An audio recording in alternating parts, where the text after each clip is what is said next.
Today, I want to talk about how TD Ameritrade and Thomas Petterfy are likely insolvent right now and are panicking massively. I also want to explain how this is going to lead to massive forced liquidations that will cause the AMC squeeze. So stay tuned and let's make some money. And now I want to dive straight in with the key information. So, Travis tweeted saying Charles Schwab is in trouble, and if they go bust, so will TD Ameritrade since they merged. And then you will start to see what happened to all of our FTDs once these brokers go under and get exposed. Now you may be saying, hang on a second Tom, how exactly is Charles Schwab in trouble, and how exactly did Charles Schwab and TD Ameritrade actually link together? Well, you can see here a list of subsidiaries for the Charles Schwab Group. You've obviously got Charles Schwab Bank, Charles Schwab Investment Management, but you've also got TD Ameritrade and TD Ameritrade Media Productions. Back on October 6th of 2020, the Charles Schwab Group actually acquired TD Ameritrade. So therefore, even though Thomas Petterfy is the chairman of TD Ameritrade, he's actually owned by the Charles Schwab Corporation. Now you may not know, but Charles Schwab actually have a massive amount of unrealized losses in their held-to-maturity portfolio, and those losses almost exceed the total tangible common equity of the entire Charles Schwab Group. They've got $15.5 billion in unrealized losses, and the total company value is only $17.4 billion. Therefore, their total unrealized losses just in their held-to-maturity portion of their portfolio almost exceeds the total company value. And obviously, when you factor in the total unrealized losses also in their available for sale securities, we can see that actually they're currently sitting on more unrealized losses than the total value of the bank. What I think would be very interesting to see is the amount of unrealized losses that Citadel Securities actually have on their balance sheet. Obviously, as Citadel Securities isn't a bank, they don't have to disclose the gross unrealized gains or unrealized losses. It's likely that Citadel Securities does have massive unrealized losses on their private equity investments. They've likely got tons of unrealized losses on their long and short positions too, and likely also have unrealized losses on any mortgages or treasury securities that they are also holding. We can also see, similar to those other smaller banks, the Charles Schwab stock has been absolutely destroyed over the last few days.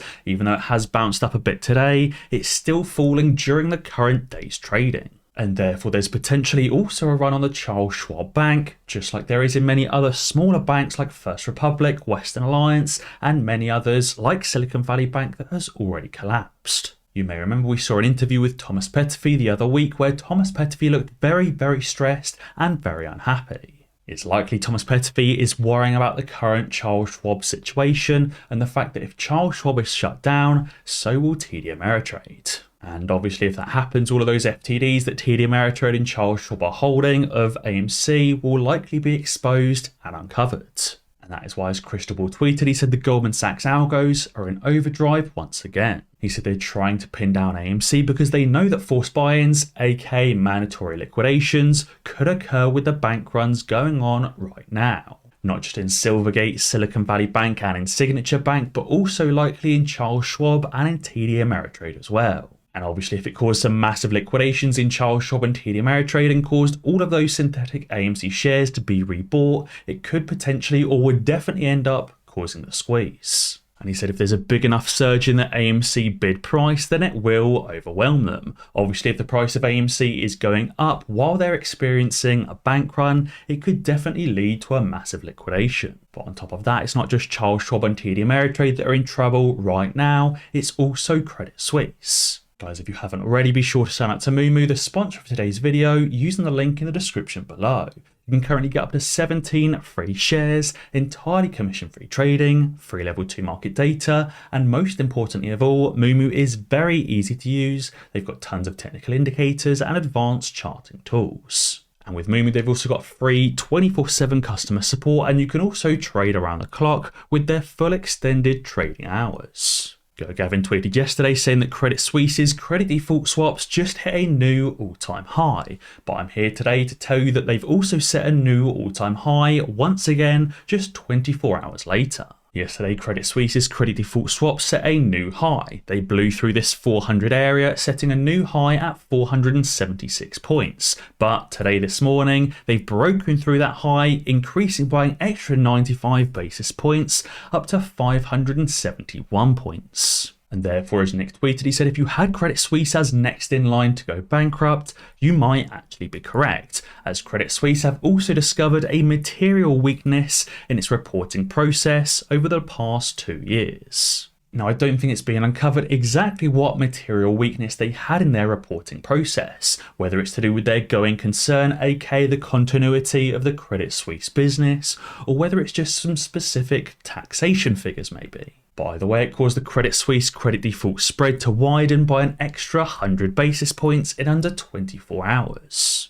The article says that Credit Suisse Group said it had identified a material weakness in its reporting procedures for the financial years 2022 and 2021 and is adopting a remediation plan. And it says for those 2 years, the group's internal control over financial reporting was not effective. It says the material weakness identified related to the failure to design and maintain effective risk assessments in its financial statements. Therefore, Credit Suisse has not been effectively assessing risk and could be in even more trouble than you and I think they are. And speaking of material weaknesses or material risks, as Ignatius tweeted, he said, am I the only one thinking that this is a material risk worth mentioning in the audit report? He said, in my opinion, a forced sale of securities owned to respond to a forced buy-in of securities sold and not yet purchased would destroy the company of Citadel. Obviously, with these runs on smaller banks, these banks are going to have to be selling off their securities owned to return the money to depositors that want to move banks. That's obviously going to create more unrealized losses for other banks and other institutions like Citadel that may also be forced to sell off their securities owned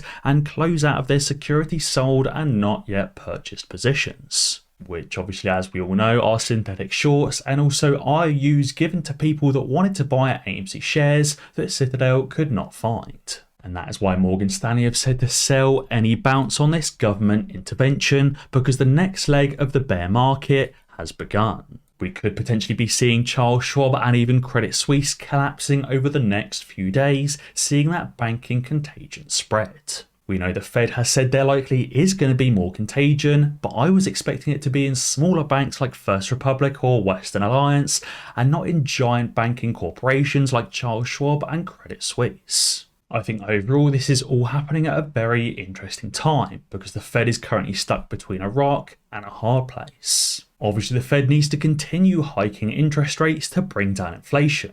Inflation is not at the Fed's 2% target, it's still sitting around 6%. And obviously, if the Fed stops hiking, then inflation will stop coming down. And obviously, if the Fed pauses or even cuts rates, it's likely inflation will continue to go back up again. But obviously, if the Fed does continue hiking, it's likely going to break these banks even more and begin breaking even more banks. It's all of a sudden not just going to be breaking these smaller banks where these customers are happy to withdraw their money in an urgency, but could also end up breaking the entire banking model.